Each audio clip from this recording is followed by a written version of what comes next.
Hello আমার প্রিয় বন্ধুরা, কেমন আছেন? আশা করছি সবাই খুব ভালো আছেন আর আমি তো খুব ভালো আছি। আর আরও একটা ভালো থাকার উপায় আপনাদের জন্য নিয়ে চলে এসেছি। উপায়টা হলো আজকের একটা আমি রেসিপি বানাবো। সেই রেসিপির নাম হলো আম মাছের টক। এই গরমে অনেকেরই কিন্তু রিচ খাবার একদমই পছন্দ করে না, তো আমিও যেমন রিচ খাবার একদম পছন্দ করি না। তো চলুন আজকে তার জন্য আপনাদের কাছে আমি নিয়ে চলে এসেছি একটা সহজ পদ্ধতির রেসিপি। খুব ভেরি সিম্পল। আপনারা কিন্তু বাড়িতে এই রেসিপিটা একবার বানিয়ে দেখুন, খেতে কিন্তু অসাধারণ মজা এত গরমের মধ্যে। তো আজকে আমি আম মাছের টক বানানোর জন্য এখানে প্রথমত এটাকে জাপানি পুঁটি বলা হয়, আমি এই মাছটা খেতে ভালোবাসি, তো এটা দিয়ে আমি টক বানাবো। আপনারা আপনাদের পছন্দ অনুযায়ী মাছ কিন্তু টক বানাতে পারেন। আর এখানে একটা আম আমি কেটে নিয়েছি লম্বা স্লাইস করে, আর নিয়ে নিয়েছি একটা বাটির মধ্যে দিয়ে দিচ্ছি 1.5 টেবিল চামচ সর্ষে, আর দিয়ে দেব 1.5 টেবিল চামচ পোস্ত। এই পোস্ত আর সর্ষে আমি একসাথে পিষে নেব। তার মধ্যে দিয়ে দিচ্ছি একটা কাঁচা লঙ্কা আর একটু জল দিয়ে আমি 10 মিনিট মতো ভিজিয়ে রেখে দেব।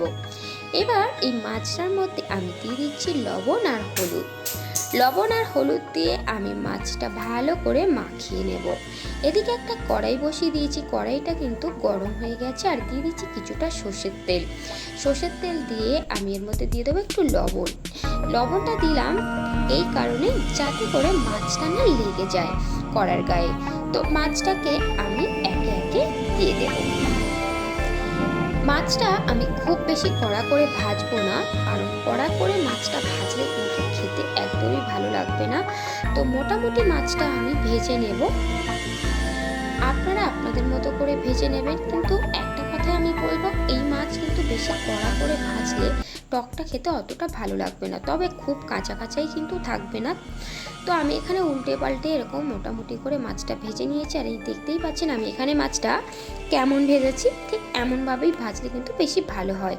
তো চলুন একে একে মাছগুলো তুলে নেব। আর এদিকে আমি সর্ষে আর পোস্তটা ভালো করে পেস্ট করে নিয়েছি। এবার এর মধ্যে দিয়ে দিচ্ছি বেশ কিছুটা জল, আর জলের মধ্যে দিয়ে দিচ্ছি লবণ, আর দিয়ে দিচ্ছি হলুদ, আর দিয়ে দিচ্ছি লঙ্কার গুঁড়ো দিয়ে ভালো করে এটাকে আমি মিশিয়ে নেব। আর তার আগে দিয়ে দেবো একটু সর্ষের তেলটা এই কারণে দিলাম, কাঁচা সর্ষের তেল ওপর থেকে ছড়িয়ে দিতে হয়, আমি কাঁচা সর্ষের তেল আর ছড়াবো না। আর এইভাবে কিন্তু জলের মধ্যে তেলটা দিলে দেখতেও খুব ভালো লাগে। এবার ওই তেলটার মধ্যে দিয়ে দিচ্ছি মাছ ভাজার তেলের মধ্যে কালো জিরে, কাঁচা লঙ্কা, দিয়ে দিলাম জল, সর্ষে পেস্টের জলটা, আর দিয়ে দিচ্ছি মাছ আর আম একসাথে। আমি ওগুলো দিয়ে এটাকে 1 মিনিট ঢেকে রাখবো। বেশিক্ষণ ঢাকবো না, কিংবা ঝোলটা কিন্তু খুব ঘন হবে না। আর বেশিক্ষণ ঢেকে রাখলে আমগুলো কিন্তু বেশি গলে যাবে, আমগুলো বেশি কিন্তু নরম গলে গেলে ভালো লাগবে না, কারণ ঝোলটা কিন্তু একটু পাতলা থাকতে হবে। যেহেতু আমি আমটা যে নিয়েছিলাম আমটা একটু নরম হয়ে গিয়েছিল, তাতে করে আমটা খুব তাড়াতাড়ি নরম হয়ে গেছে। তো ঝোলের থিকনেসটা কিন্তু ঠিক এমন থাকবে, বেশি ঘন হলে হবে না। আর আমগুলো কিন্তু এখানে এরকম একটু বেঁচে আছে, বেশি ঘেটে গেলে ভালো লাগবে না, আমি প্রথমেই বলেছি। তো এখানে আমি সার্ভ করে দেখাচ্ছি। আর এই গরমে কিন্তু খুবই ভালো লাগবে এই মাছের টক। আপনারা যে কোনো মাছ দিয়ে বানিয়ে ফেলুন, এরকম রেসিপি কিন্তু ভালোই লাগে। জাস্ট হালকা, এত গরমে আমরা খেতে খুবই পছন্দ করি, অনেকেই আছি।